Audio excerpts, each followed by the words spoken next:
Ker mar Oganda Luo Jaduong' Odungi Randa kanyakla kod gavana e kaunti ma Kisumu Ngire Anyang' Nyong'o olando ayanga nyasi mar Piny Luo tielo mar 6 mibiro bagi Kisumu National Museum dwe mar 12 higani. Nyasi makama igeno mar biro riwo Oganda Luo duto mawuok e piny Kenya, pinje maoko mag Afrika kod mawuok e pinje maoko mabiro nyiso nyadhi kod achiel mar Oganda Luo.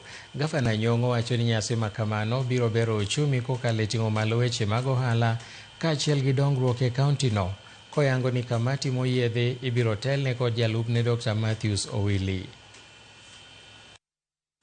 E budho mar Piny Luo mabiro timore Kisumu ka dwe mar 12 tarik 14, 15 nyaka 16. This year's festival marks a significant milestone.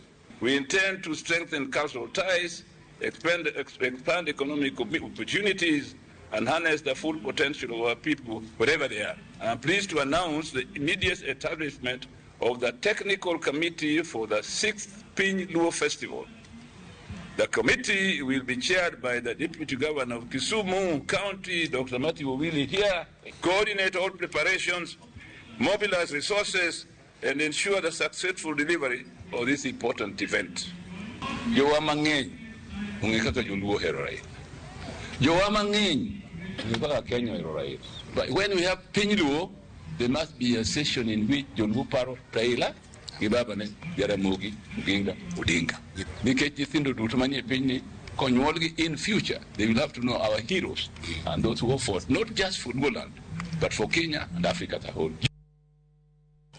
Jogo manie sekta mar limbe kwayo piny owacho mondo miombe chike mabiro chiwo thuolo ne ndeke mawuok e pinje maoko gowo achiel kachiel e alam ndeke ma Moi Mombasa.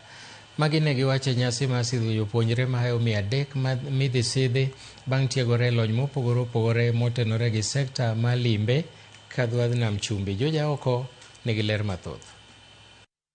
En nyasi mane okelo kanyakla jopuonjre matiegore lony mopogore motenore korka weche mag limbe.